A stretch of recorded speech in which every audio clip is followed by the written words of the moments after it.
Okay, khair is better than. Remember, again, you gotta describe it.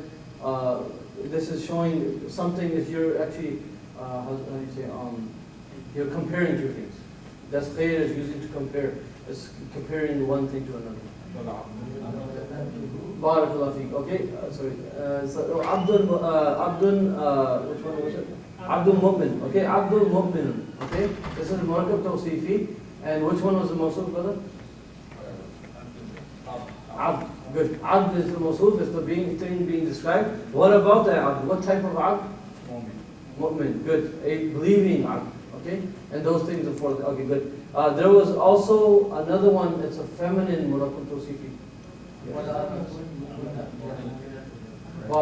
Okay, so wala amatun mu'minatun.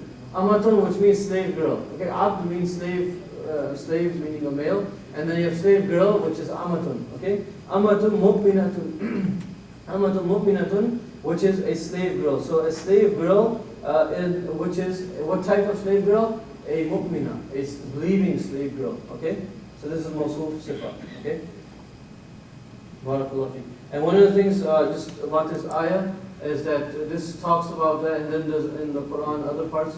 We know that Ahlul Kitab are allowed, but one of the things like Umar ibn Khattab, he would be really harsh with the companions about getting married to Ahlul Kitab even. Even the Sahaba, there was some Sahaba, they would get married to Ahlul Kitab. He would be kind of, not harsh, but he would have some karahat towards that. And the reason was, even though they're allowed, but the reason is because a Muslim wife and a believing wife, like ad-dunya mata'un wa khairu mata'iha al-mar'atu salihah. The Prophet told us that the dunya, the whole world, is something that Allah SWT has blessed us. It's like a blessing, it's something that's given us. And the best of its blessings, al-mar'atu salihah. And that's also Murakab Tawsifi. But al-mar'atu salihah, that the believing, the righteous woman is the best blessing that anybody could have. So that's why the ulama say that it's always better to marry from the Muslim, the mu'minat, and the righteous salihat. Okay, so let's skip to 2 pages. We'll go to Ahqaf, Surah Ahqaf, ayah number 15. Okay. أعوذ بالله من الشيطان الرجيم ووصينا الإنسان بوالديه إحسانا. And yes. Just one thing about the previous verse. Yes. The tankihu al-mushrikati, just that's maf'ulun bihi. So this is talk about ati. Barakallah feek. Okay, so this is one of the words actually when we go into jama', when we go into plural of words, we're going to go into that. We have al-mushrikat, wala tankihu. Al-mushrikat actually is a maf'ul bihi. So do not marry. Who should we not marry? Al-mushrikat. Okay, al-mushrikat actually is a maf'ul bihi. But here, see that's the thing, I don't want to really, that's why I kind of skipped this. I don't want to confuse you guys. But here, mushrikat, this is mansoob actually, because it's a maf'ul bihi. But there's something, we're going to learn that later. Don't worry about it now if you don't get it. But there's some types, sometimes you have kasra even though it's mansoob. That sometimes happens, okay? But skip that, don't worry if you don't understand that right now. Next ayah, وَوَصَّيْنَا الْإِنسَانَ بِوَالِدَيْهِ إِحْسَانًا. And we have ordered, we have given wasiyah, we have given wasa, yuwasi, tawsiyatan. We need wasiyah, this is the word that's used, like for example, someone is at their death, when someone's at the deathbed, and they gather the children around them, and then they start giving them advice. The farewell speech and the farewell advice, they give this the wasiyah that they're giving. So we have وَوَصَّيْنَا الْإِنسَانِ. So Allah subhanahu wa ta'ala, this means in a similar fashion, meaning that we have ordered, we have commanded. Like just give me an example, but like someone when they're about to pass away, when they're leaving, like the Prophet when his farewell speech, al-khutbatul wada', when he gave that speech, he gave very important, every word of his was important, but the message that he gave and the commands that he gave at that speech was very, very important for the ummah. So Allah subhanahu wa ta'ala was saying al-insan. And Allah subhanahu wa ta'ala is using this word wasayna, meaning this is very, very important. We have given insan, we have told insan, we have commanded insan, the men and women, the people, biwalidayhi, with their parents, What about their parents? Ihsana, to treat them with respect, to honor their parents. And this is something that we have to teach our kids and ourselves. By showing ourselves we honor our parents, our kids will honor us, inshallah ta'ala, in turn. Kama tudinu tudan, like how we do, what goes around comes around. It's in Arabic, kama tudinu tudan, meaning that how you act towards others, people will act towards you. So if we act towards righteous to our parents, then inshallah ta'ala our children will act righteous to us. And actually there's a really funny joke, we have time, but there's a really funny joke I read a long time ago, and my Urdu is not that good. This is when I was trying to learn Urdu. So my Urdu is really slow, I really read slow, but I read this joke in Urdu, and it stuck to me. That it was really funny. There's a guy, his wife tells him go to the market to sell the donkey. Okay, so go sell the donkey. It's really stubborn. It doesn't listen to them. It's really hard. So go sell the donkey in the market. This guy is going with the donkey, and he has a rope. These two guys, these chalak guys, these smart robbers guys, whatever they could say. These guys, they want to thieves. They want to take his donkey from him. So what they do is one of them goes slowly up. He takes the rope out of the donkey's neck and puts it on his neck. And the other thief takes the donkey and goes away. The guy's walking, he doesn't even notice, he's walking. And all of a sudden he looks back and he sees a man, he's like, what's going on here? What's this guy doing here? And he's like, what are you doing? Why? Where did you come from? He goes, actually what happened was I disobeyed my mother. I disobeyed my mother and she did a badwa against me, so I turned into a donkey. And now that badwa wore off, so now I became an insan again. And this guy like, oh my God, man, I'm so sorry. I used to hit you, I used to abuse you, I made you carry loads, I did all this stuff to you. I'm sorry. He takes the rope off, he says, go, I'm just sorry, please forgive me. He goes away. The guy goes, okay, he goes home, and now he needs to buy a donkey, he needs a donkey.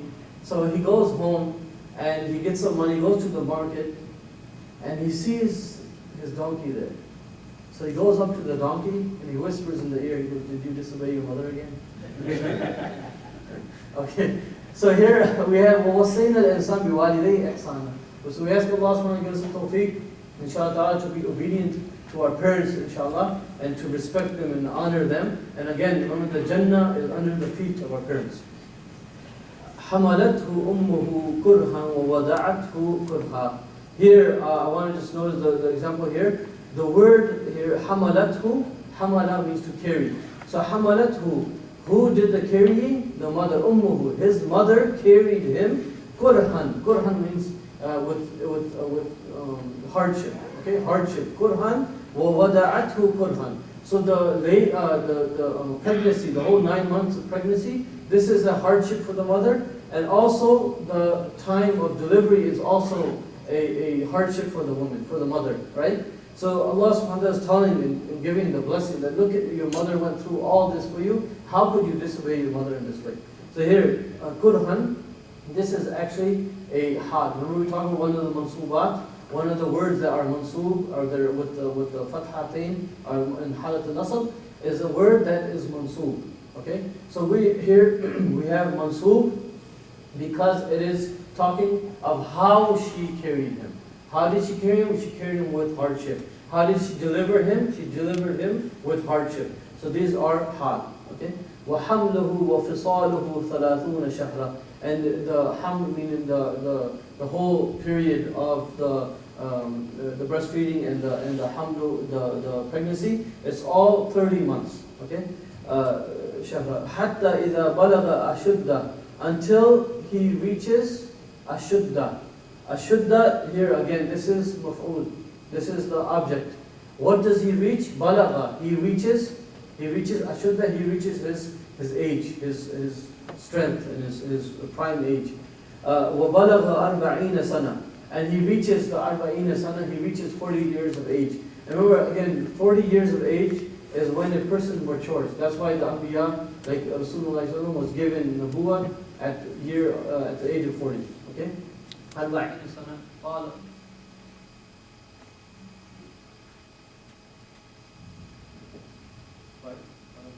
You probably turned the mic off. They probably turned the mic off thinking. Oh, so that. Okay, jazakallah. Okay. Agree with them.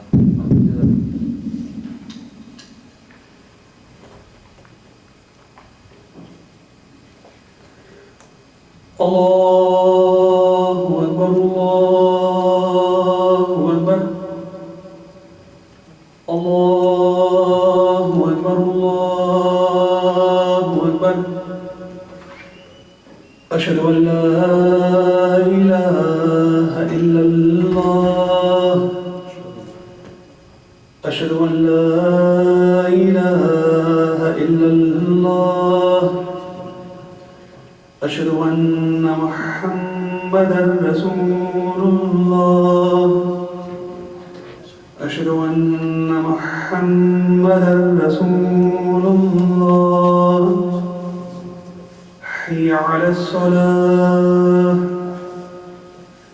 حي على الصلاة حي على الفلاح حي على الفلاح الله أكبر الله أكبر لا إله إلا الله.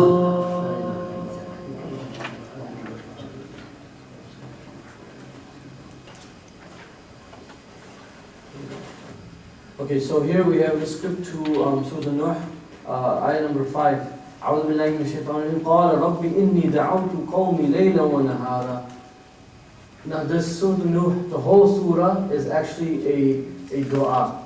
It's Allah, the Prophet Nuh alayhi salam, he's talking to Allah, so he's giving, he's doing shikwa, he's complaining to Allah subhanahu wa ta'ala about his qawm, about his people, how he's doing da'wah to them and they don't want to listen.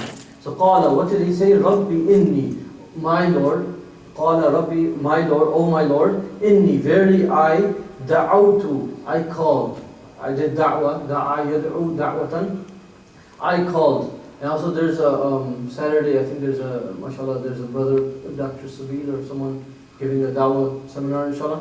Everybody's, please come for that. So da'awtu, I called qawmi, I called my people, layla wa nahara. I called my people. How did I call? When did I call them? I called them layla, meaning during the night, 24 hours a day. Basically, I never left any time. There was no bad time to do da'wah. I was calling them layla wa nahara. I was calling them towards the night, at nighttime, and I was calling them in the daytime. Okay? So this is this is also, it could be maf'ul fihi, or also it could be a hal. Hal, which is meaning, how did I do it? I did it day and night. I always just never stopped. And then the other one is that. So layla wa nahara, that one. Do we have? I think we have 5 minutes, right? 2 minutes. 2 minutes? Okay, let me just go over this hadith real fast. عن أنس بن مالك رضي الله عنه قال قال رسول الله صلى الله عليه وسلم طلب العلم فريضة على كل مسلم. On the authority of Anas ibn Malik رضي الله عنه قال قال رسول الله صلى الله عليه وسلم, he says that the Prophet صلى الله عليه وسلم said طلب العلم, the seeking of knowledge, faridatun, it is fard, it is obligatory, it is compulsory on ala kulli Muslim, on each and every single Muslim. And what I'll do is I'll just stop there, and inshallah tomorrow what I'll do is the homework again for today. Please, I'm going to send you the vocab list. Try to do it hopefully tonight or tomorrow morning. Send the vocab list, and you can memorize that. The ayat that we just talked about and this hadith that we just read. I'd like you guys to go through, do all the circling, the squaring, the labeling, the meme, and the thing, and then add to it hal. I want you to put an h if it's a hal, okay? If it's and then I want you also to put mansoob. So like if it's something mansoob, if it's two fathas, put mansoob. If it's marfu, put marfu, you can put like MRF or something, I guess. And I'll send you a guide, I'll just send the email, but inshallah do that. So mark it all, inshallah, and we're going to go over that just like we did today. We'll go over that tomorrow, inshallah, and we'll discuss that. Jazakallah khair. Subhana rabbika rabbil izzati amma yasifun, wa salamun ala al-mursaleen, walhamdulillahi rabbil alameen.